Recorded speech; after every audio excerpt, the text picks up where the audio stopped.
आज हम सॉल्व करेंगे एक्सरसाइज 3.1 चैप्टर 3 मैट्रिसेस से। स्टार्ट करते हैं question number 1। In the matrix A, ये कुछ मैट्रिक्स दी हुई है आपको बताना है order of matrix, number of elements और कुछ एलिमेंट्स हैं A13 A21, ये सब बताने हैं आपको। स्टार्ट करते हैं क्वेश्चन नंबर 1 पार्ट 1 में। ऑर्डर ऑफ मैट्रिक्स बताना है। आपको पता है ऑर्डर ऑफ मैट्रिक्स क्या होता है, number of rows into number of columns. Rows देखें, हॉरिजॉन्टल लाइंस रोज होती हैं, पता है हमें।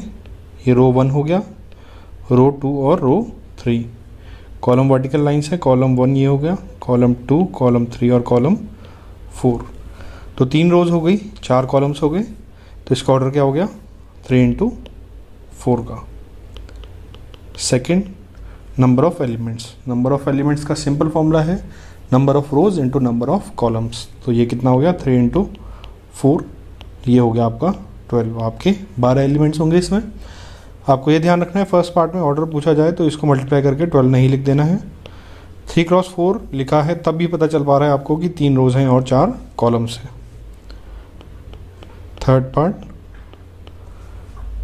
एलिमेंट्स A13 A21 ये सब बताने हैं आपको। पहले एलिमेंट A13। अब इसमें 1 नंबर का क्या मतलब है कि एलिमेंट फर्स्ट रो में होना चाहिए। 3 का मतलब है कि एलिमेंट थर्ड कॉलम में होना चाहिए। फर्स्ट रो में ये सारे एलिमेंट्स हैं और इसके साथ थर्ड कॉलम में 19 नज़र आ रहा है, तो ये आंसर हो जाएगा आपका 19। A21 वैसे ही second row first column, second row में फर्स्ट कॉलम में क्या एलिमेंट है, 35। A33 third row third column, third row में थर्ड कॉलम में -5 है। A24 second row fourth column, second row में फोर्थ कॉलम में 12 है। A23 second row third column, second row third column 5/2 है।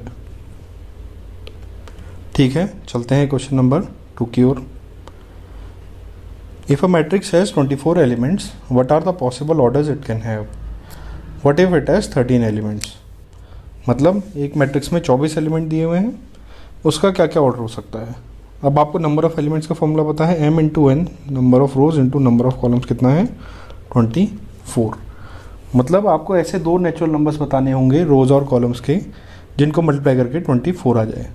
तो ऐसे में हम सिस्टमेटिक चलेंगे। m को हम सबसे छोटा नंबर जो पॉसिबल हो सकता है 1 होगा नेचुरल नंबर, और 24 बनाने के लिए 24 से मल्टीप्लाई करते हैं। तो अगर एक रो हो जाए और 24 कॉलम्स हो जाएँ तो नंबर ऑफ एलिमेंट्स कितने हो जाएंगे, 24। अब सिस्टमेटिक वे में 1 के बाद 2 आता है, 2 24 का फैक्टर है, तो 2 क्रॉस कुछ का मैट्रिक्स भी हो सकता है, और 2 क्रॉस कितना होगा, 2 क्रॉस 12 होगा, तब 24 बनेगा। ऐसे ही इस नंबर को और बढ़ाते जाएं, कितना, 3 भी फैक्टर होता है, 3 क्रॉस 8 हो जाएगा। 4 फैक्टर होता है, 4 क्रॉस 6 हो जाएगा। ऐसे ही आप आगे भी चेक कर सकते हैं। इसके बाद आप देखेंगे तो 6 क्रॉस 4 आएगा।